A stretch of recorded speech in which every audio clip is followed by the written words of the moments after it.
ዶስቶየቭስኪ ኣብ ግዚኡ ንዝነበሩ ምሁራዊ ዝንባለታት ክርኢ ከሎ ወዲ ሰብ ተኺሉ ናብ መንፈሳዊ ዕንወት ክጓየ ተዓዘበ። መበል 19 ክፍለ ዘመን ሳይንሳዊ ምዕባለ ርትዓዊ ምብራህን ፍጹምነት ዘለዎ ማሕበራዊ ውጥንን ዝተረኣየሉ ዘመን እዩ ነይሩ። ኣብ መላእ ኣውሮፓ ዝነበሩ ምሁራት ሰብኣዊ ምኽንያት ንኹሎም ጸገማት ከም ዝፈትሕ፣ ንኹሎም መከራታት ከም ዝወግድ፣ ፍጹማት ሕብረተሰባት ክፈጥር ከም ዝኽእል ይኣምኑ ነበሩ። ሳይንስ ንሃይማኖት ከም ዝትክእ፣ ትምህርቲ ንድንቁርና ከም ዝወግድ፣ ግቡእ ማሕበራዊ ውደባ ድማ ንድኽነት፣ ንገበንን ንግጭትን ከም ዘጥፍኦም ይኣምኑ ነይሮም። ንመብዛሕትኦም ኣብ ዘመኑ ዝነበሩ ምሁራት እዞም እምነታት እዚኦም ቁኑዓትን ብሞራል ዝድነቑን ምዃኖም ርዱእ እዩ ዝመስሎም ነይሩ። ዶስቶየቭስኪ ግን ቅድሚ ሕዚ ተራእዩ ዘይፈልጥ ሰብኣዊ ዕንወት ዘብጽሑ ሓደገኛ ምድንጋራት ገይሩ ይርእይዎም።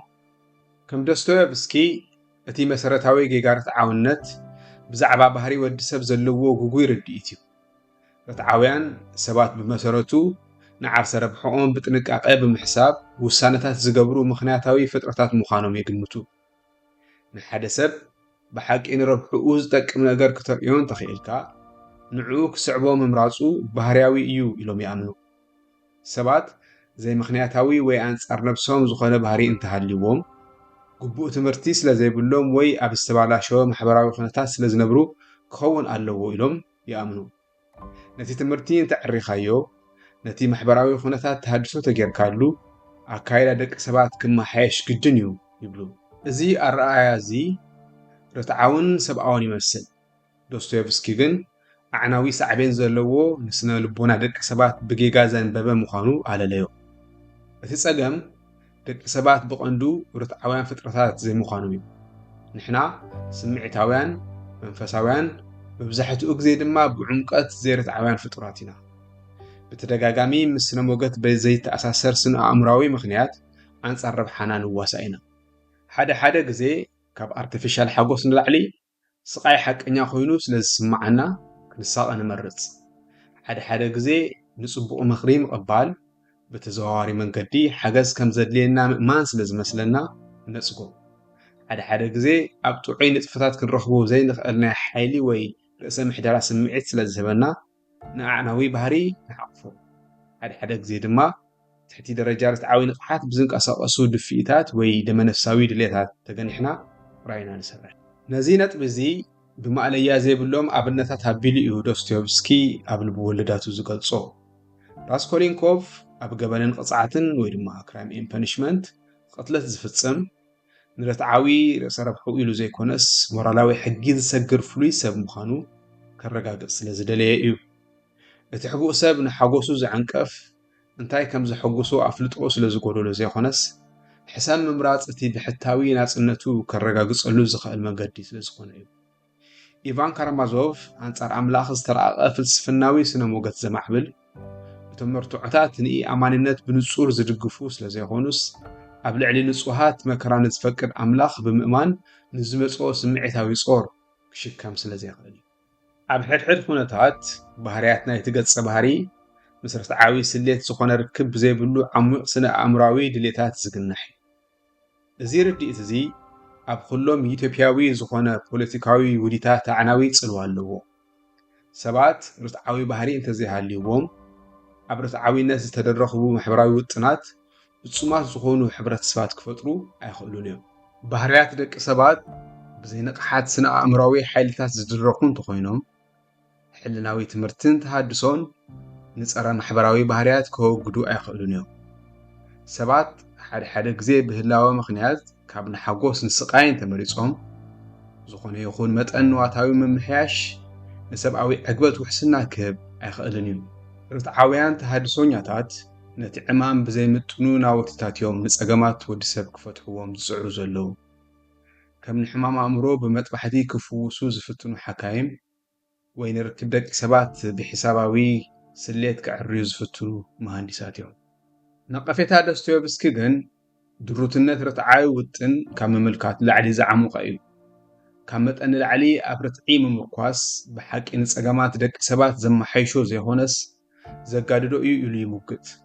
ሰባት ሙሉእ ብሙሉእ ርትዓዊ ህይወት ክነብሩ ምስ ዝፍትኑ ካብ ናይ ገዛ ርእሶም ስምዒታውን መንፈሳውን መዓሙቕ ንነብሶም ይበትክዎ ልክዕ ከምቲ ሕቡእ ሰብ ሓቀኛ ስምዒታት ክስምዖም ወይ ምስ ካልኦት ሰባት ሓቀኛ ርክብ ክገብሩ ዘይኽእሉ ዕፁዋት ርእሲ ይኾኑ ምስቶም ንህይወት ክተስተማቕራ ዝገብሩ ምንጭታት ትርጉምን ጽባቐን ስግረነትን ርክብ ይስእኑ ርትዓውነት ንኹነታት ወዲ ሰብ የድክዮ እምበር ፍትሕ ኣይህቦን ሳይንሳዊ ንዋታዊነት ዝያዳ ከበድቲ ጸገማት ይፈጥር ሰባት ንነብሶም ከም ብኣካላዊን ኬሚካላዊን ሕግታት ዝመሓደሩ ዝተሓላለኹ ማሽናት ገይሮም ክርእዮም ዝጅምሩ ናይ ሰብኣዊ ክብርን ሞራላዊ ፍትሕነትን ዘለዎም ስምዒት ይስእኑ ኩሎም ባህርያት ደቂ ሰባት ብመንጽር ስነ ውርሻ ስነ መትኒን ማሕበራዊ ኩነታትን ክግለጹ እንተኽኢሎም ከም ናጻ ድሌት ሞራላዊ ሕርያን ውልቃዊ ተሓታትነትን ዝኣምሰሉ ኣምራት ትርጉም ኣይክህልዎምን እቶም ተግባራቱ ካብ ቁፅፅር ወፃኢ ብዝኾኑ ሓይልታት ዝውሰኑ እንትኾይኖም ስለምንታይ እዩ ዝኾነ ሰብ ብዛዕባ ተግባራቱ ናይ ገበነኝነት ስምዒት ይስምዖ ሞራል ዕላማዊ ክውንነት ዘይብሉ ማሕበራዊ ልምዲ ጥራሕ እንተኾይኑ ንምንታይ ዝኾነ ሰብ ንሞራላዊ ምምሕያሽ ይጽዕር ዝለዓሉ መትከላት ዘይኾኑስ ስነ ህይወታዊ ድፊእታትን ማሕበራዊ ጸቕጥታትን ጥራሕ እንተኾይኖም ዝገንሑና ዝኾነ ሰብ ስለምንታይ ኢሉ እዩ ናይ ሕዝን ናይ ኣብዝን ድሌታቱ ንዝለዓሉ መትከላት ዝስውኦም ሳይንሳዊ ንዋታዊነት ኣብ መወዳእታ ናብ ኢምንትነት ዝኾነ ነገር ናይ መወዳእታ ትርጉም ወይ ዋጋ የብሉን ናብ ዝብል እምነት ከም ዘምርሕ ዶስቶየቭስኪ ረኣየ ደቂ ሰባት ፍልቀታዊ ሓይልታት ብወዝቢ ዘፍርይዎም ፍርያት ጥራሕ እንተኾይኖም ህይወትና መፈጠራዊ ዓላማ ወይ ትርጉም የብሉን ማለት እዩ ንቕሓት ጎድናዊ ፍርያት ኬሚስትሪ ሓንጎል ጥራሕ እንተኾይኑ ዓሙቕ ሓሳባትናን ስምዒታትናን ካብ ኬሚካላዊ ምብልዕላዕ ሓሊፎም ካልእ ክኾኑ ኣይኽእሉን ሞራላዊ ክብርታት ንጉጅላዊ ህላወ ንምድንፋዕ ዝምዕብሉ ማሕበራዊ ህንፀታት ጥራሕ እንተኾይኖም ኣብ ልዕሊ ውልቃዊ ባህርያት ቀያዲ ስልጣን የብሎምን ናይ ሳይንሳዊ ንዋታዊነት ስነ-ሞገታዊ መደምደምታ ህላወ ብመሰረቱ ዕሽነት ምዃኑን ኩሉ ጻዕሪ ደቂ ሰባት ኣብ መወዳእታ ትርጉም ዘይብሉ ምዃኑን እዩ እዚ ግንዛቤ እዚ ነተሃዋሲ ሰባት ናብ ተስፋ ምቑራጽ ንኢተሃዋሳውያን ሰባት ድማ ናብ ርህራሄ ዘይብሉ ምድላይ ስልጣንን ደስታን ይደፋፍኦም ናይ እዚ ርእዮተ ዓለም ፖለቲካዊ ትርጉሙ ኣዝዩ ዘፍርሕ እዩ ወድዓዊ ዝኾኑ ሞራላዊ ሓቅታት እንተዘይሃልዮም ናይ ቁኑዕ ተግባር መመዘኒኡ ቐልጽም ጥራሕ እዩ ዝኸውን ደቂ ሰባት መፈጠራዊ ክብሪ እንተዘይብሎም ብዘይ ሞራላዊ ጭንቀት ክዕንቀፉን ክምዝመዙን ክጠፍኡን ይኽእሉ እዮም ባህላዊ ክብርታት ፈቃደኝነት ዝተሃነጹ ማሕበራዊ ህንጸታት ጥራሕ እንተኾይኖም ንረብሓ እቶም ኣብ ስልጣን ዘለዉ ብዘገልግል ካልእ ስነ ሓሳብ ኣብ ዝኾነ እዋን ክቕየሩ ይኽእሉ እዮም ረትዒ እቲ እንኮ ሕጋዊ ምንጪ ስልጣን እንተኾይኑ ተራ ሰባት ዝደልይዎ ወይ ዝኣምንሉ ብዘየገድስ ምሁራት ረትዓዊ ውዲታቶም ኣብ ልዕሊ ኩሉ ሰብ ክጽዕኑ መሰል ኣለዎም እዚ ውህደት ኢምንትነትን ርትዓውነትን ኣብ መወዳእታ ንደቂ ሰባት ኣብ ሓደ ናይ ማሕበራዊ ምህንድስና ፕሮጀክት ከም ንግብኣት ዝውዕሉ ጥረ ኣቕሓታት ገይሩ ንዝቖጸር ምልካዊ ስርዓት ግዳያት ይገብሮም ይብል ዶስቶየቭስኪ ልብወለዳቱ ነዚ ሓደገኛ ናይ ሓሳባት ውህደት ብዘንጸባርቑ ገጸ ባህርያት ዝመልኡ እዮም ፍሉያት ውልቀ ሰባት ርትዓዊ ዓላማታት ንምስላጥ ሞራላዊ ሕጊ ናይ ምጥሓስ መሰል ከም ዘለዎም ራስኮሊንኮቭ ይኣምን ኣብ ኣጋነንቲ ወይ ድማ ዲመንስ ዘለዉ ገጸ ባህርያት ምእንቲ ኣገልግሎት ሰራዊ ስነ ሓሳባቶም ቅትለትን ግብረ ራዕድን ክፍጽሙ ፈቃደኛታት እዮም ሓፋሽ ንሓርነት ዝጻወር ማእገር ስለ ዘይብሉ በላሕቲ እሊታት ክቋጻጸርዎ ኣለዎም ኢሉ እቲ ግራንድ ኢንኩዊዚተር ይሙግት ኣብ ሕድሕድ ኩነታት ርትዓዊ ስነ ሞገት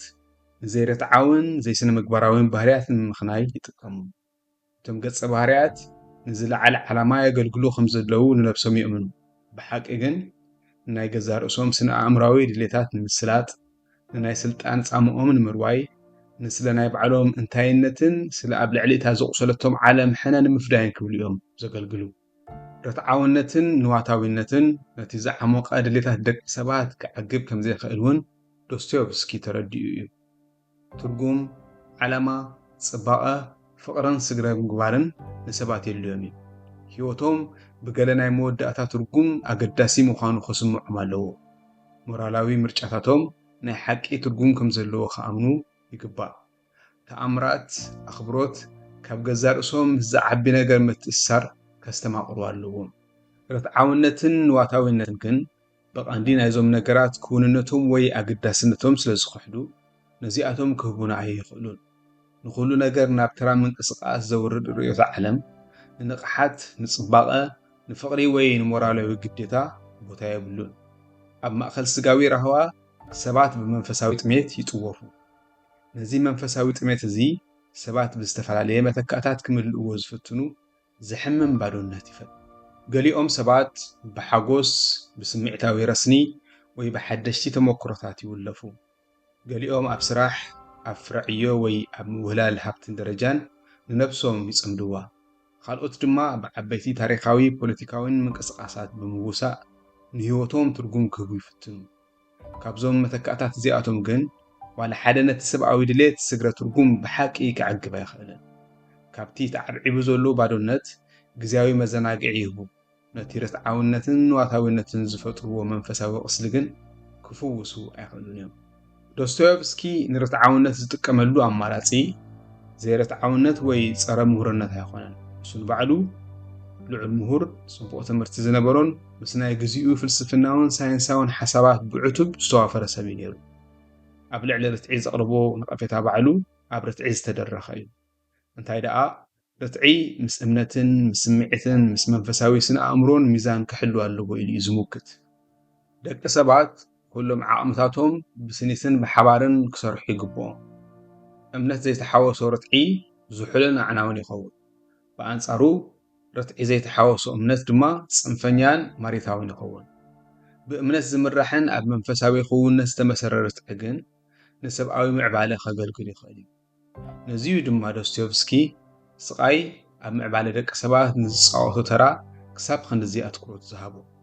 ስቓይ ንኣእምሮዊ ትምክሕትና የፍርሶ እሞ ብስነ ሞገድ ጥራሕ ክርድኣና ዘይኽእል ክውንነት ከም ዘሎ ንኽንኣምን የገድደና። ንጸጋ ንተበጃዊነትን ንመንፈሳዊ ለውጥን ድልዋት ንኽንከውን መንገዲ ይኸፍተልና። ትሕትናን ርህራሄን የምህረና። ምስቲ ርትዓዊ ትንታነ ዘሊቑ ከኣትዎ ዘይኽእል ዓሚቕ ምስጢራዊ ህላወ የራኽበና።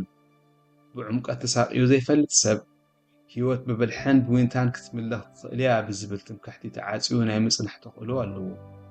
ብስቓይ ተደኒሱ ብጸጋ ዝሓወየ ሰብ ግን ክውንነት ካብቲ ዝኾነ ርትዓዊ ስርዓት ክመልኮ ዝኽእል ንላዕሊ ኣዝዩ ዝተሓላለኸን ምስጢራዊ ምዃኑን ይርዳእ።